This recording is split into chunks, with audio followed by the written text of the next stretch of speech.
Emily never expected much from life. She lived a simple existence, content with her Belki routines de and her gölgelerin quiet hareket solitude. ettiğini görürsünüz. Then came the news of the inheritance.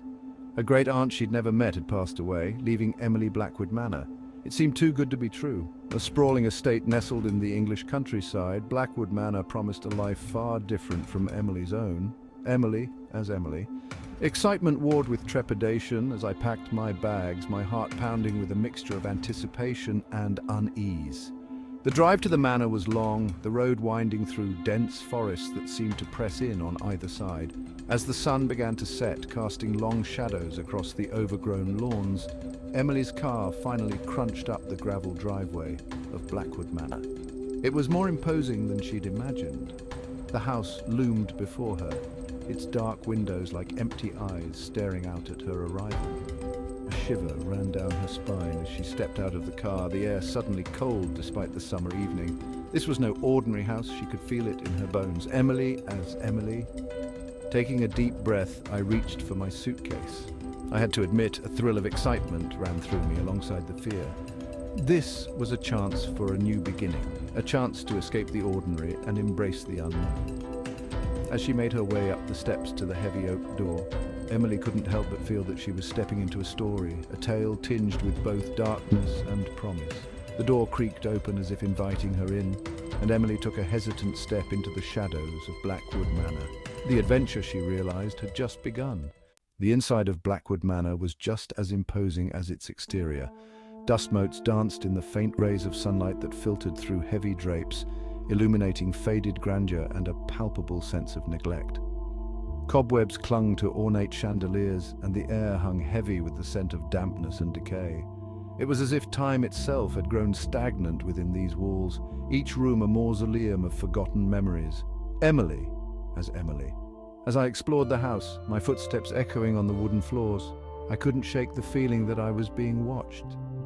Shadows seemed to shift at the edge of my vision, and the silence was broken only by the creaking of the house settling around me. The feeling intensified as she ventured deeper into the manor, the weight of its history pressing down on her like a physical burden. The library, with its towering bookshelves and musty volumes, held a strange allure. Emily ran her fingers along the spines, imagining the stories held within, but even here, amidst the comforting presence of words, a chill ran down her spine. It was as if the room itself was holding its breath, waiting for something to happen. Emily as Emily.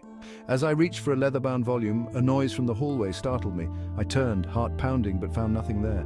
The silence returned, heavier than before, and Emily hurried out of the library, a sense of unease clinging to her like a shroud. In the dusty attic of Blackwood Manor, Emily discovered a small wooden chest tucked away in a forgotten corner. Inside, she found a collection of yellowed letters tied together with a faded ribbon. They were written in a spidery script, the ink faded with time, and signed simply Agatha. Emily as Emily. As I carefully unfolded the brittle pages, I realized that these were letters from my great-aunt written in the final years of her life. With each letter, a clearer picture of Agatha emerged, a reclusive woman haunted by her past and the secrets hidden within Blackwood's walls. One letter in particular sent a shiver down Emily's spine. In it, Agatha wrote of a growing darkness within the manor, a malevolent presence that seemed to feed off the house's tragic history. She warned Emily about the East Wing, urging her to never venture there. It was a place of sorrow, Agatha wrote, where the shadows held sway and the air itself was thick with despair. Curiosity, she cautioned, could be a dangerous thing, especially within the walls of Blackwood Manor. Emily as Emily. I reread the letter, my heart pounding in my chest. Agatha's words were not those of a mad woman, but of someone who had seen too much, who understood the true nature of the darkness that resided within Blackwood Manor. A sense of dread washed over me, but also a flicker of determination. What had happened in the East Wing? What secrets were hidden there? Agatha's warning was clear, but Emily couldn't ignore the pull of the unknown. She knew that she wouldn't find peace until she uncovered the truth, no matter the cost. The days that followed were filled with a strange mixture of dread and fascination for Emily. The more time she spent in Blackwood Manor, the more its secrets seemed to seep into her bones. She couldn't escape the feeling that she was being watched, followed by unseen eyes. Whispers seemed to emanate from the walls themselves, too faint to decipher, but filled with an undeniable sense of sadness and longing. Sleep offered little respite. Emily was plagued by vivid dreams, filled with shadowy figures and the sound of a child's laughter echoing through empty hallways. Emily as Emily. One evening, as I sat by the fireplace in the drawing room, I could have sworn I saw a flicker of movement out of the corner of my eye. It was as if a shadow had detached itself from the darkness, swirling for a moment before disappearing into the wall.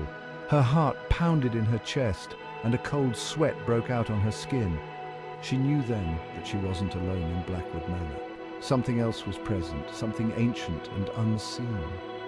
Driven by a mixture of fear and morbid curiosity, Emily began to research the history of Blackwood Manor. She spent hours in the library, poring over old documents and local archives. Slowly she began to piece together the manor's tragic past. There had been a fire, decades ago, that had claimed the lives of several members of the Blackwood family, including a young girl named Anya.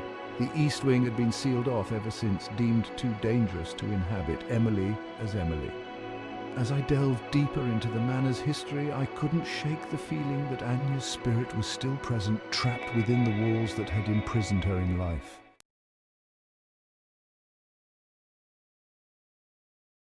Bilinmeyenden neden bu kadar korkuyoruz? Hayaletlerin ve vampirlerin gizemini ortaya çıkarmanın zamanı geldi. Dünyamızın karanlık köşelerinde hayaletlerin ve vampirlerin fısıltıları dolaşıyor. Bu doğaüstü varlıklar en derin korkularımıza dokunuyor. Bilinmeyenin, görünmeyenin korkusuna. Hayaletler ruhani formlarıyla yaşayanlara musallat olur, bize yaşam ve ölüm arasındaki ince perdenin varlığını hatırlatır. Vampirlerse baştan çıkarıcı ama aynı zamanda tehditkar varlıklarıyla sonsuz gecenin dehşetini simgeler. Gecenin bu yaratıkları hayal gücümüzü harekete geçirir. Gerçekliği sorgulamamıza neden olur. Acaba sadece efsane mi, yoksa aramızda mı dolaşıyorlar? Sonuçta kalplerimizi hızlandıran şey bu gizemdir. İnanmaya cesaret edin. Belki de gölgelerin hareket ettiğini görürsünüz.